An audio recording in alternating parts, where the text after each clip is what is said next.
Hey everybody, Steve Burns here from Chromelution.com. So in my 5-week Blender class, I've been finding out that I'm having to go over the preferences options for Blender that I prefer the student to have. And these are also preferences that I like to work by. So I figured to save time, I'm going to pre-record all this so that when you sign up for the 5-week class, in the autoresponder, you're going to get this video. And you're going to set up Blender prior to the first day of class so that we can just jump right on in and start having some fun. All right, so there's some areas I want us to pay attention to. I'm going to start on the right hand side. So with our 3D interface here, I have it set up in such a way that I like to navigate with using particular shortcut keys. We'll set that up in just a moment. But on the right hand side, you'll see your 3D layers here. Technically, they're called collections. So all the collection is a folder so that you can organize all of your 3D subject matter in there. Right below, you have your preferences panel. Now you'll notice that you'll see these little icons. They're kind of vertical down here, and some of them are colored. Some of them are kind of a light gray color. Target on the symbol, there's a second one down, that looks like a 35mm camera. This is your render settings. So by default, it should be set to EV, right? So there are two rendering engines inside of Blender, EV and Cycles. EV is really a rendering engine that's very similar to what you would use inside of a gaming engine, okay? Mostly relying on OpenGL technology. It's not ray tracing. However, your engine inside of Blender that is ray tracing is your Cycles right here. Workbench is exactly what you're seeing now. It's your standard 3D shaded view without textures. We only work in that mode for creating 3D objects and building our 3D scenes. Cycles is where you're going to render. So what I like you to do is target the Cycles. Now, right below the Cycles where you set for the rendering engine, you have feature set. And by default, it says supported. I want you to go to the drop-down list here and target experimental. Experimental gives you some features that will not be displayed. Otherwise, you will learn all this in the 5-week class.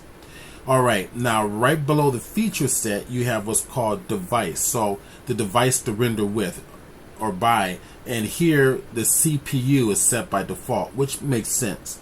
However, graphic cards are better, faster, more capable, and a lot of us are buying the more expensive graphics cards. So drop your menu down. What you want is the GPU, your graphics card, or the GPU compute.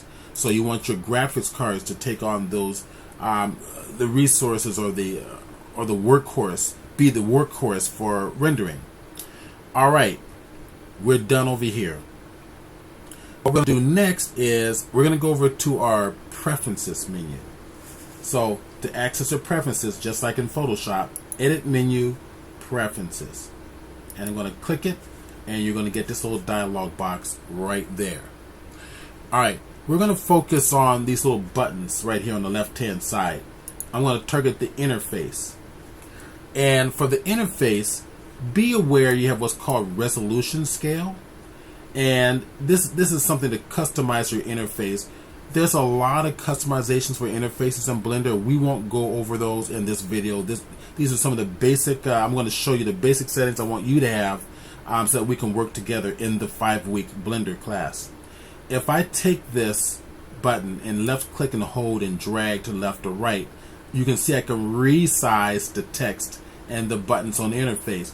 The problem is that over here where you see your Blender menu and your file and edit menu, if I make it too far, it goes way off to the edge. And the only way to get it back is to peel Blender off of your desktop edge and then go to the edge and pull it over. So what this is really doing is compensating for those higher resolution monitors. So I'm going to set mine for something that's going to be conducive to my screen. So I'm going to go just to the write a file, I don't really need to see the Blender icon. I'm going to just let that go off to the right, to the left a little bit, and just make my interface a little bit bigger, like a 1.01. You guys set yours for how you like it. Okay. All right. Now the next one is under input. So we're going to skip over themes and views and lights and editing and animation, and we're also going to skip over add-ons. We'll come back to add-ons later. You'll learn about some of these other ones in the 5-week class, but for now, go to the input.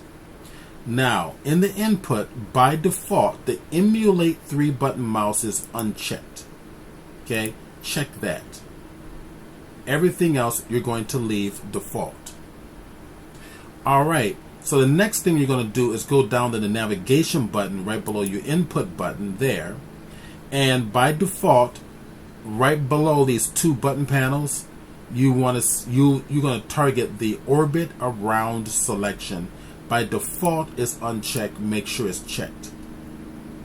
Okay. All right. So what this will do is whatever 3D object you have targeted in your scene, that each 3D object becomes the navigation of your navigational center when you want to rotate around or pan around and so forth. All right, so the next thing you're going to do is you're going to go down to key map.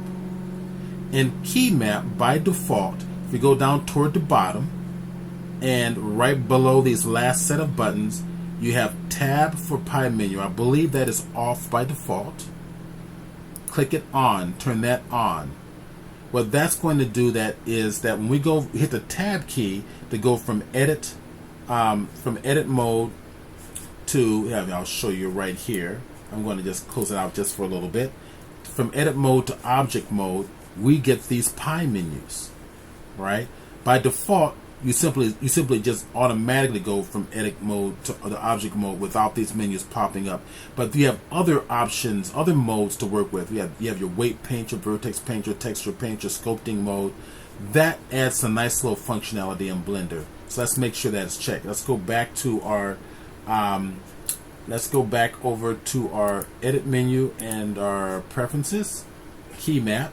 All right. Now, system is important. If you have an NVIDIA card, make sure CUDA is checked, and if that is activated, it will automatically recognize both your processor and your graphics card. So my graphics card up at the top is my NVIDIA GeForce RTX 2080 Ti, and my processor is the AMD Ryzen 9, the 3950X 16-core processor. It sees it automatically. Make sure those two are checked. Another thing I like to have checked is your undo steps. I take it all the way up to 256. It's the maximum you can go. All right. So right there, take it all the way up. Everything else you're going to keep the same. You have your save and load, your pass, your experimental. We will cover this other stuff in class, but that's all you need to have set for those buttons that we just talked about. Now let's go over to add-ons. Right dead center here. We're going to go back to add-ons. And there are certain add-ons that I want you to have activated. This is where all your plugins that you download for Blender, and there is a lot of them out there, and they're very, very good, and they're very, very inexpensive, which is the joy of working in Blender. Not only is it free and revolutionizing 3D in the whole industry, it also has plugins by developers where they make it so affordable that there's no reason for you not to spend the $10, $15, or $20 to purchase it. I think the most I've ever seen in a Blender is probably $50. All right, we can afford that, and we can increase the capabilities of Blender. So you're not going to remember where these plugins are located. That's why that search bar appears very, very handy. The first one I want you to have activated is called Bool Tool. So BOO, automatically it pops up. If it's unchecked, make sure that is checked. The next one I would like you to have checked is Extra Objects. So EXT. Make sure all three is checked. Extra Objects for curves, Extra Objects for mesh, and import export GITF 2.0 format, go ahead and make sure that is checked as well. The next thing I want you to have selected is loop tools. So LOO, loop tools, mesh loop tools. Make sure that has a check mark in the box. The next one I'm going to want you to have is called Magic UVs. It's a great little program for UV editing. And if you come down here, you've got UV Magic. And the next one is Image from Planes. Now, it already shows up here on mine. Import, export images as planes. Right? If not, if yours don't show up, just put in IMA. Right? IMAG. Import, export images as planes. The next one I want you to have activated is Bolt Factory for making predefined bolts and nuts and bolts. So BOLT, add mesh Bolt Factory. The last one I would like you to have activated, because we're going to be working with nodes in Blender, is called Node Wrangler, NODE, and right down here at the bottom you've got Node Wrangler. Make sure that is checked. Okay, so alright, looking pretty good. What I would like to do now is there is a website I'm going to take you to, and it's called GoBee, and it's a plugin that allows you to send your objects. I'm going to go over here and go to my web page menu. Let's go bring up my website here. GoBee. I'm going to go ahead and put the link in here. And GitHub is where you can download a lot of your free plugins for Photoshop and or paid plugins of Photoshop. GoBee is free. Okay, so I will include this link in the description.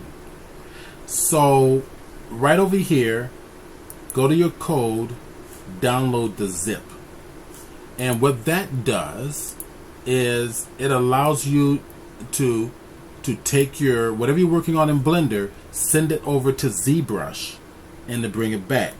So if I remember GoBee, there it is. You can see it on mine.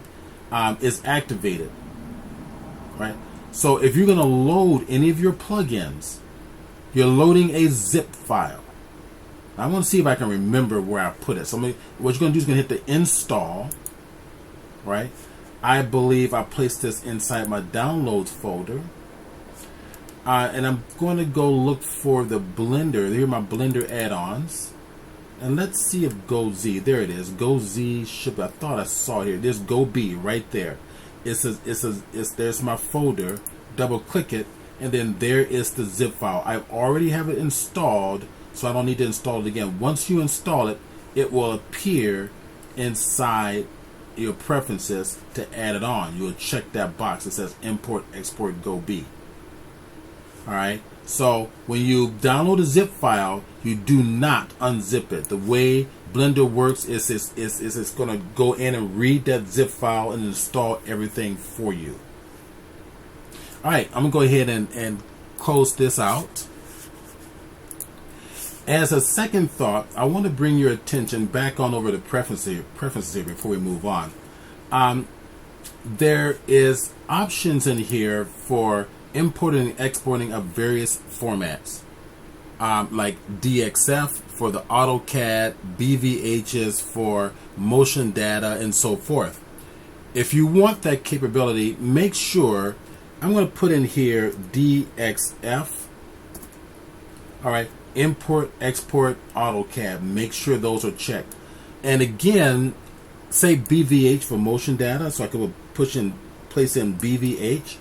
And there it is. Just make sure those are checked. So NewTek has MDD for Lightwave. So MDD, and there it is. It's all native inside of Blender. You just have to turn it on. Just like, any program, whether you're doing Maya or Lightwave, you have to import those plugins into Lightwave before they will actually become functional. This is the way to do it inside of Blender. All right, so let's go take a look at overlays. So let's bring your attention to the top right-hand corner of your screen, just to the left of your 3D layers here. You see these little icons, square icons with circles in there, and one of them has like 2 square overlapping.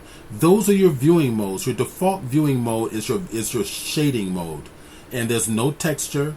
You can't see texture. There's no rendering here. It's just your standard shading for creating your 3D objects. Okay. Now take a look at my navigational options. So if you remember, under our edit menu, under preferences, under the input, we told it to emulate a 3-button mouse. I did that because since I'm so used to Lightwave, I like to use the Control or Command and Alt held down together, left click and drag to zoom in and out. That's what we've just done.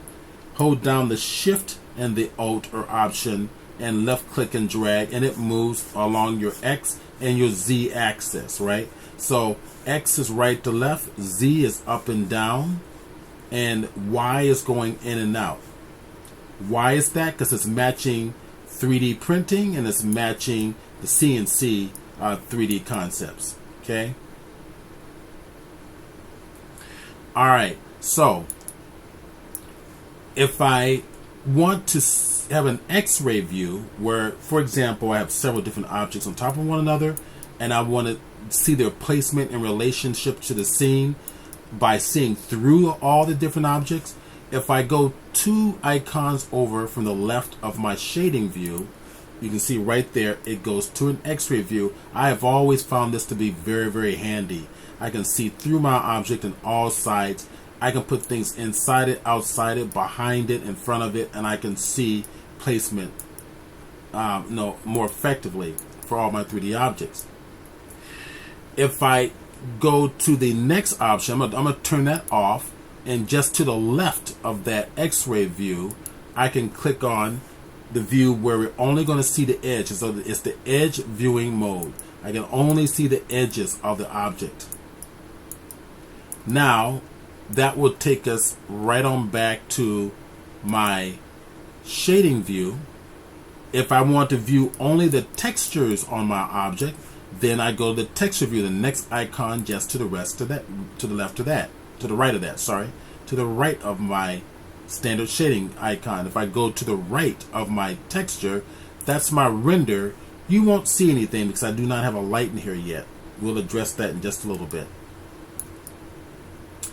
Alright, I'm going to go back to the standard shading mode. Those are your overlays. Now, we have options for overlays. We have the overlay of seeing the edges on my object, as you can see them in black here. We have overlays for viewing my statistics on my left-hand side. Statistics are off by default. I prefer you to have them on. So, if you look just to the right of our viewing icons, you see a circular circle overlap that's highlighted blue. Hit the little drop-down list to the right of it, and you see statistics right down here in this top set. So turn it off or on, off or on, okay? And if I want to turn off the wireframe, the black wireframe on my objects, right? I'm gonna kind of rotate it this way. I'll go right down to the drop list, and under geometry in the bottom of your panel, you can hit the checkbox off to turn them off or to turn them on. Or you have your axes here too as well, right? You have your X, your Y, and your Z. Now check this out. I'm going to pull back a little bit.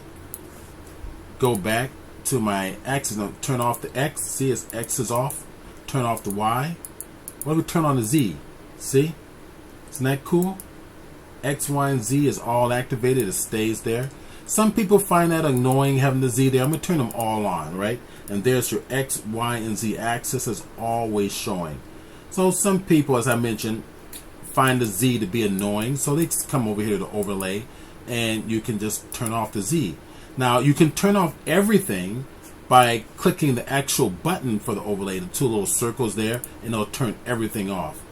I don't recommend working this way because some things you're going to need to help you work through designing your objects. There's some overlays that are very handy and you're never going to have access to them, right? So if I click on the object is not going to highlight yellow to tell me that that's the object that's selected. The only way I'm going to know is knowing that this one of these 3D navigational tools are attached to it. So I'm going to turn it back on. All right. So very, very cool. Now, in Blender, you always have this cube in front of you by default. Now, I do not have a camera and I do not have a light. In Blender, to add anything to your 3D view, navigational view, it is always Shift A. Right? I'll pull this over here so that you can see my little, on the bottom left-hand corner, my little overlay, my mouse overlay. So Shift A. Here you can add all of your 3D objects. If you go to, you can see your cameras right here. So cameras, my lights, my empty. Your empty, if you're a light wave person, is a null. It's a non-rendering object that's going to have certain functionality inside your 3D program. If I go to mesh at the top here, this is where all of your primitives exist, which is predefined shapes, cubes and spheres, isosphere, toruses and cones and landscapes. There's a monkey head there that the Blender users love, rock generator, all that stuff, okay? So what I'm going to do is I'm going to add in a camera. Go to my camera, target the very top one, camera. Camera's been added to it. Where did it go? It always will be placed at the 3D cursor, which is that white and red little circle there. Right, that white and red little circle.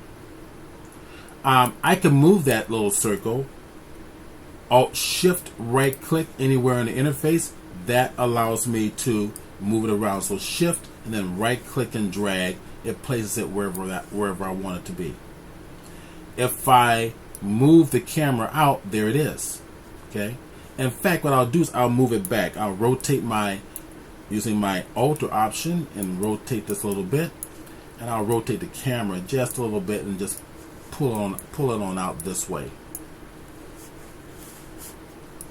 Okay, there's the camera. I'm gonna leave it up, pointing up this way for a purpose. You'll see in just a moment.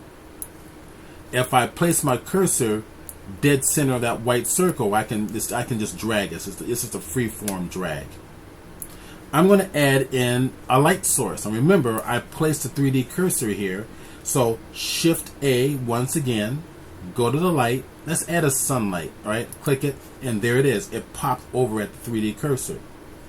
So I'm going to pull it back, rotate it around a little bit. I think I'll pull it this way, and then pull it out just a little bit. Now I can now if you look at the direction of the light, look at the little orange line. That's showing you where the sunlight is pointing to. Okay, but I want that point light to point at the object. In fact, if I want to view the object in orthographic mode, these are some important keyboard shortcuts I also want you to know. Then on the numeric side of your keyboard, and it's critical that you have a full keyboard, not a truncated keyboard like some of the Mac computers will have. You want to have a full numeric pad on the right hand side of your keyboard, because most 3D programs will have separate shortcuts just for those numeric pads, and Blender most definitely does. So if I hit the one key on the keyboard, that goes to my front view, orthographic front viewing. If I go to the 3 key, which is in odd numbers, is the side view. If I hit the number 7 key on the numeric side of my keyboard, that is the top view. If you want to get out of these views, simply hold the Alt or Option key and just drag it, and it automatically sets you right back to your perspective navigational view. If I go to, let's say, the front view, hit the number 1 key on the numerical side of the keyboard, and target the cube, I'm going to bring it just up right above the plane of my world space, as you can see here. And what I would like to do is I want that camera and that light source to always point at my 3D object. We're going to accomplish this with the use of empties, or if you're a Lightwave user, they're called nulls. So I'm going to go to my X-ray view, right up here in my viewing options at the top. I'm going to target those two little overlapping squares while the shading view is also selected, and we can see it in X-ray view so that you can see through what we're going to do.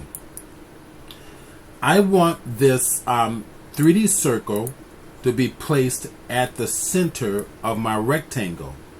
Something else I want you to be aware of. The shortcut for navigating the 3D cursor very quickly is Shift S. So what I need to do is I'm going to target the cube first. Shift S, and these are the shortcuts for my 3D cursor. Well, what do I want to do with it? Do I want to set it at the origin point, which means if I do, it goes down to my 3D world origin 000 location. I don't want it at the origin. I want it where the cube is. So I'm going to hit Shift S once again and say I want cursor to the selected object. Left click, and there it is. The reason this is important is because when you start working your 3D object and you want to bring in other primitives to be placed on a particular area of your 3D object, you want to be able to move that cursor around, have your object show up at that location without having to navigate the object to where you want it to go. Now, the reason we did this is because I want to use a empty or a null to sit at the center of the square, and then I want my camera and my light source to point at that null. I'm going to add in two nulls. Let's do so now. Shift A for one, and I'm going to add in an empty. I'm going to target the arrows. Now I can add in a different shapes, a cube or a circle or a sphere or a cone, whatever I want, but I think the arrows will work just fine. And if I get in close, or if I hit the period key to zoom into my my empty, there it is inside of my box. I'm going to rename it. Right up here on my 3D view, they're called collections. It says empty. I'm going to double click it. I'm going to call it empty dot camera.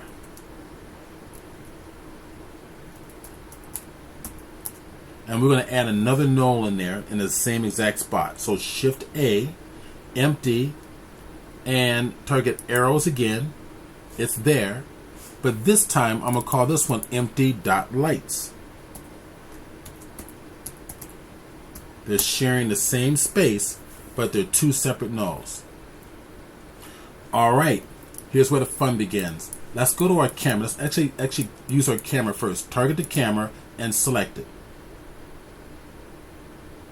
What we're going to do is tell the camera to point at the empty dot camera. Here are my two nulls right up here in my viewing layer. Once the camera is targeted, come over here to the right where these little vertical icons, colored icons are selected. And if you go to the third icon from the bottom, you see this little pulley system, kind of like a conveyor belt pulley type of a look. Now, those are constraints. If I left click on it, nothing's in here. Let's add something in here. Click on the drop down list. And what I want you to do is focus just on the tracking and target track 2. Inside the track 2 options folder, it's going to ask you, well, where do you want me to point to? An object? Well, yes. Well, the object I want is the empty camera. I can click on the list here and target the empty camera, or I can target the eyedropper here, or target the eyedropper on the empty camera inside the collections, which I'll do that there. Now take a look. You see a nice little dotted blue line where the camera is now focused on the empty dot camera. If I target the empty dot camera, let's pull it on back, and then move the empty you can see how the camera is tracking to it. Okay. All right, now let's do the same thing for the lights. Target the light,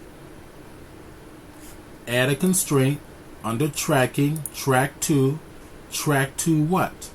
We want to track to empty lights. I'll just grab it from here this time. And there it is.